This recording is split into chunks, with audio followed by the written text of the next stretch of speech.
বিসমিল্লাহির রহমানির রহিম। তো বন্ধুরা, আমি গত পর্বে আপনাদেরকে দেখিয়েছিলাম যে কিভাবে একটা ডিজাইন করা হয়। তো এটার আমি ফ্রন্ট পার্টটা করেছিলাম, তো এটার ব্যাক পার্টটা আমি এখন করব। তো ব্যাক পার্ট করার জন্য সাধারণত যে কাজটা করা লাগে সেটা হচ্ছে, যদি এখানে যে গলাটা আমি ব্যবহার করেছি, গলাটা যদি আমি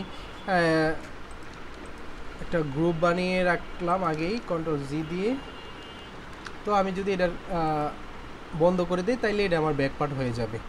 তো ওড়না কীভাবে করবেন সেটাও আমি দেখাবো, দোপাট্টা। তো এর আগে আমার যে কাজটা করা লাগবে সেটা হচ্ছে আপনার একটা ডিজাইনের তো অনেকগুলা কালার হয়, একাধিক কালার হয়।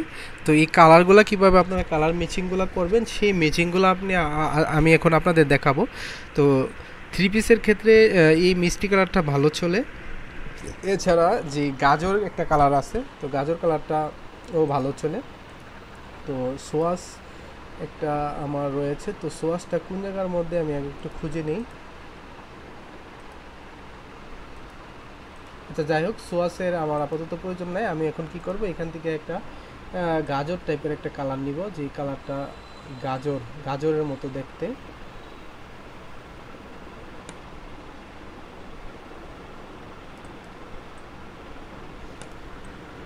যে এই কালারটা, আমি এই কালারটা নিলাম, নিয়ে একটা মিষ্টি কালার রাখলাম, আর একটা দিলাম হচ্ছে এই যে গাজর টাইপের একটা কালার দিলাম।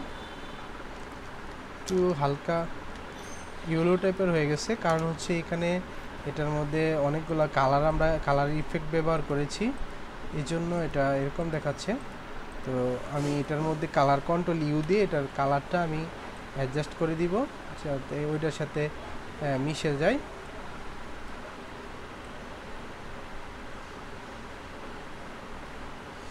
প্রয়োজনে আমি এটার অপাসিটিটা একটু কমাই দিতে পারি।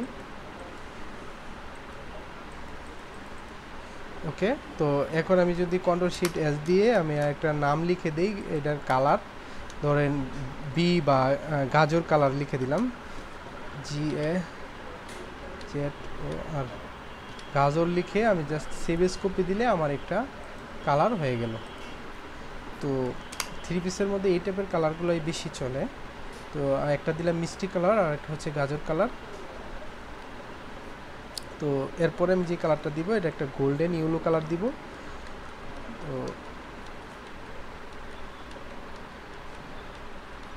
আচ্ছা, তো এটার মধ্যে আমি একটা গোল্ডেন টাইপের ইয়েলো কালার নিব।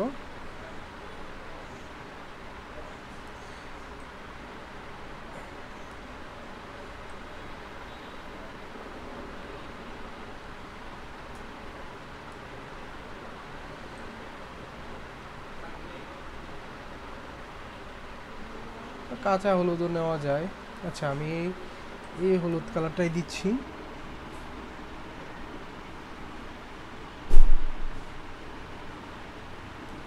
ওকে, এই হলুদটা আমি রাখলাম এবং এটার মধ্যে কালারটা আমি দিয়ে দিলাম। দিয়ে আমি জাস্ট এখন আমি যদি সেভ দিই, সেভ দিলেই সেভ হয়ে যাবে। এবং এর আগে আমার এখানে যে কালারটা রয়েছে, এই কালারটা আমি কন্ট্রোল ইউ দিয়ে দেখি আসলে এটা যদি চেঞ্জ করি বা এটা কতটা ইফেক্ট এখানে আসতে পারে, সেই কালারগুলো আমি